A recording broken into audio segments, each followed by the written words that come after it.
The National Electrical Code does not mandate the inclusion of a ground wire with a box cover unit in every situation. However, specific circumstances may necessitate grounding for safety and functionality. The need for a ground wire often depends on the materials used in the box cover unit and the presence of electrical components within it.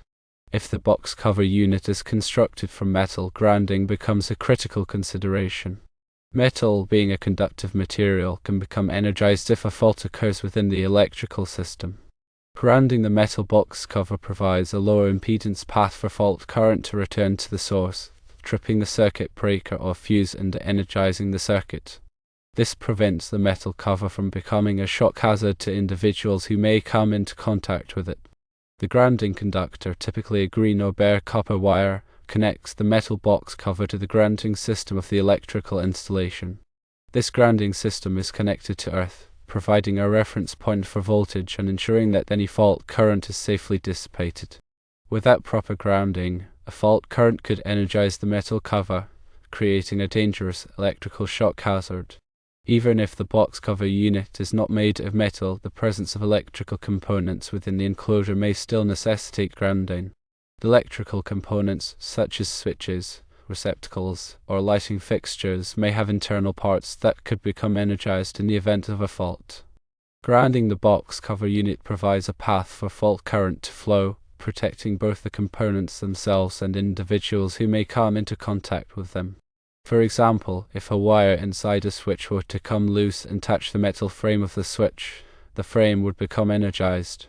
If the box cover unit is grounded, the fault current would flow through the grounding conductor, tripping the circuit breaker and energizing the circuit. This would prevent the metal frame of the switch from becoming a shock hazard. The size of the grounding conductor is determined by the size of the circuit's overcurrent protection device, such as the circuit breaker or fuse. The National Electrical Code provides tables that specify the minimum size of the grounding conductor based on the ampere rating of the overcurrent protection device. It is crucial to select the correct size grounding conductor to ensure that it can safely carry the fault current without overheating or melting. The grounding conductor must be properly connected to the box cover unit and to the grounding system of the electrical installation. The connection must be mechanically sound and electrically conductive to ensure a reliable grounding path.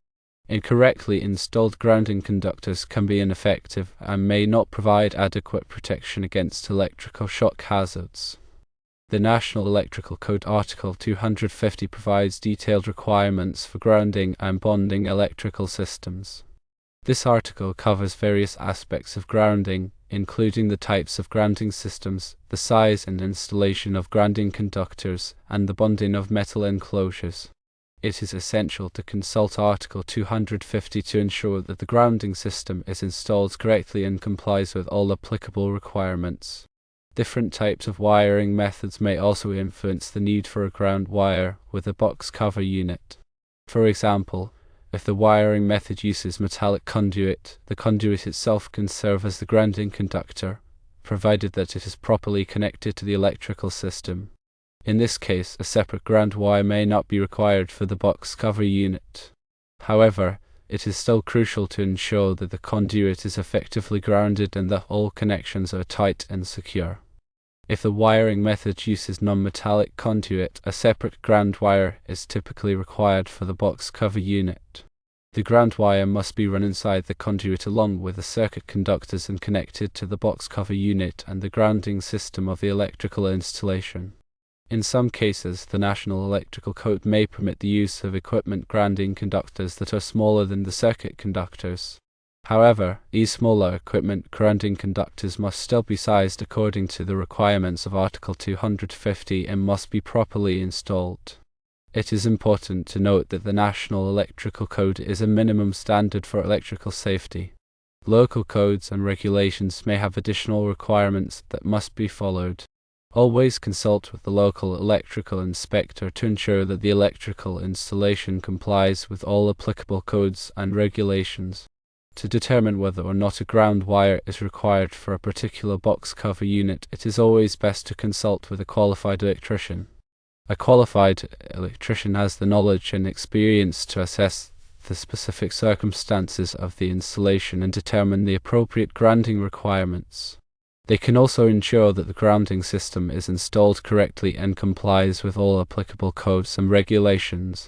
The electrician will consider factors such as the material of the box cover unit, the presence of electrical components, the wiring method used, and any local codes or regulations that may apply. They will then be able to determine whether or not a ground wire is required and, if so, what size and type of grounding conductor should be used. In addition to ensuring safety, proper grounding can also improve the performance of electrical equipment. Grounding can help to reduce electrical noise and interference, which can affect the operation of sensitive electronic devices. It can also help to prevent voltage fluctuations, which can damage electrical equipment.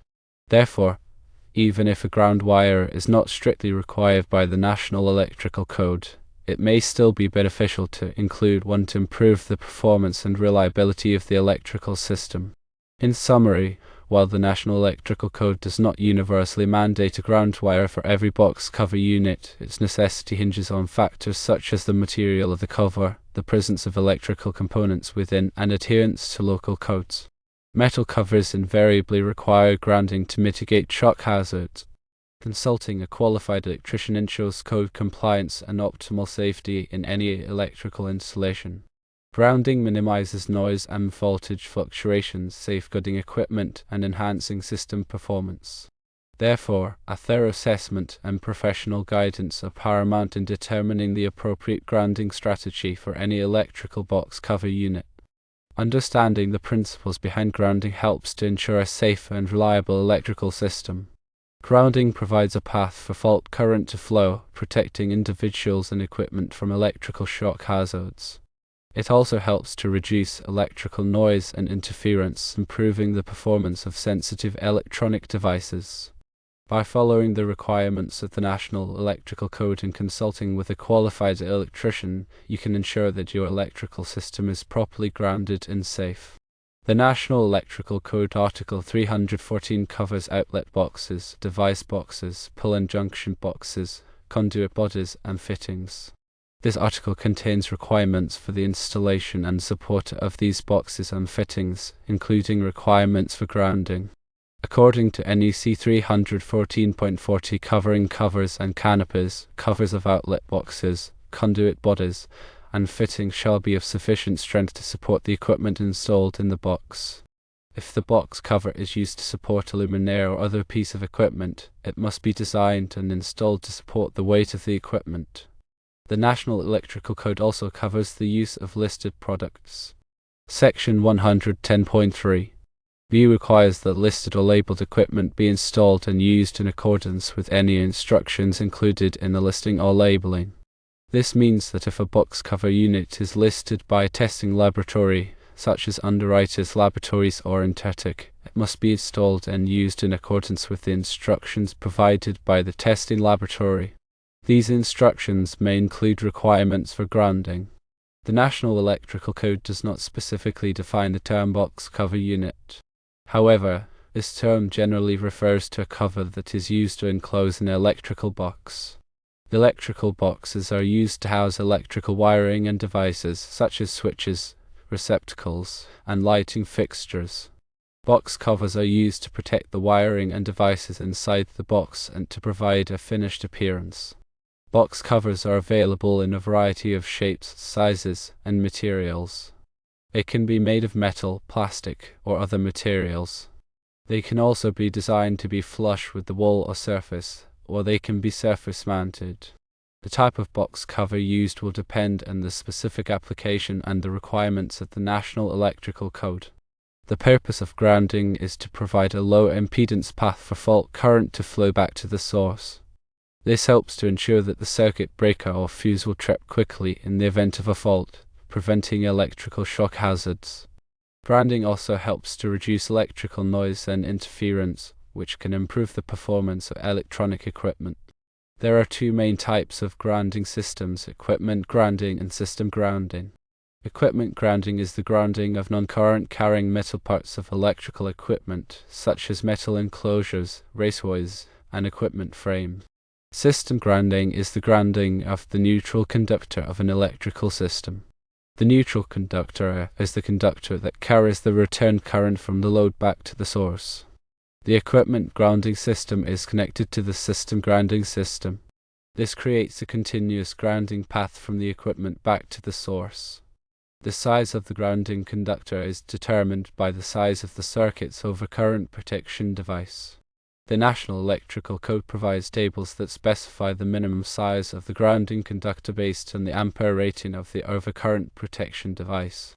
It is important to select the correct size grounding conductor to ensure that it can safely carry the fault current without overheating or melting. The grounding conductor must be properly connected to the electrical equipment and to the grounding system.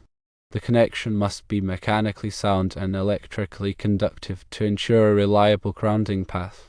Incorrectly installed grounding conductors can be ineffective and may not provide adequate protection against electrical shock hazards. The National Electrical Code Article 250 provides detailed requirements for grounding and bonding electrical systems. This article covers various aspects of grounding, including the types of grounding systems, the size and installation of grounding conductors, and the bonding of metal enclosures. It is essential to consult Article 250 to ensure that the grounding system is installed correctly and complies with all applicable requirements. In addition to the requirements of the National Electrical Code, there may also be local codes and regulations that apply to grounding electrical systems. Always consult with the local electrical inspector to ensure that the electrical installation complies with all applicable codes and regulations.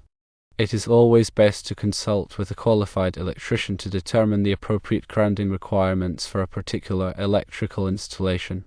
A qualified electrician has the knowledge and experience to assess the specific circumstances of the installation and determine the appropriate grounding requirements. They can also ensure that the grounding system is installed correctly and complies with all applicable codes and regulations.